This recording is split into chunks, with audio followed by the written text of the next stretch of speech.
હવે વાત કરું કે આપણે બધા એવું કહીએ છીએ કે સમાજ, અમારા સમાજમાં આવા રિવાજ, પણ સમાજ એટલે શું?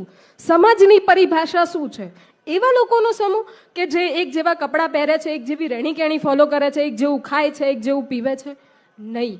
સમાજ એટલે કે એવા લોકોનો સમૂહ કે જે પરસ્પર એકબીજાનું હિત વિચારે છે અને સાથે આખા જગતનું હિત વિચારે છે ને, આ છે સમાજ.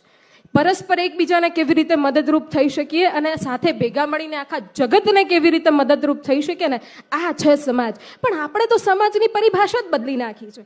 આપણા સમાજમાં કેવી પરિભાષા છે? હું એક ઉદાહરણ આપીને તમને સમજાવું કે એક ટેબલ પર એક ભાઈ કાચના બીકરની અંદર કરચલા ભરે છે અને પછી એ કરચલા ટેબલ પર મૂકીને પછી કે હવે હું મારું કામ કરું. એટલે આજુબાજુવાળા કે ઓ ભાઈ ઢાંકણ તો બંધ કરો, કરચલા બહાર આવી જશે. તો પેલા ભાઈ એવું કહે છે કે જરૂર નહીં પડે, એક કરચલું ઉપર ચડશે ને તો બીજો પગ ખેંચી અને એને નીચે પાડી દેવાનો છે.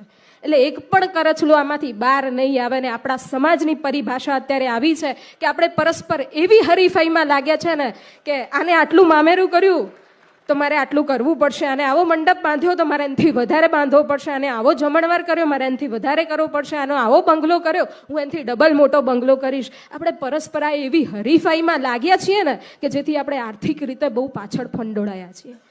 આપણા સમાજની એકતા તૂટી રહી છે અને આપણા સમાજની એકતા માટે આપણો આ સમૂહ લગ્ન ખૂબ જ અગત્યનો ભાગ ભજવે છે, એક મહત્વનો પાયો છે આ સમૂહ લગ્ન. એટલે આપણા સમાજની એકતા માટે થઈને મારી તમને વિનંતી છે કે તમે સમૂહ લગ્નમાં જોડાઓ. બાકી 1 લીટર દૂધને ફાળવા માટે 1 ટીપું લીંબુનું કાફી છે.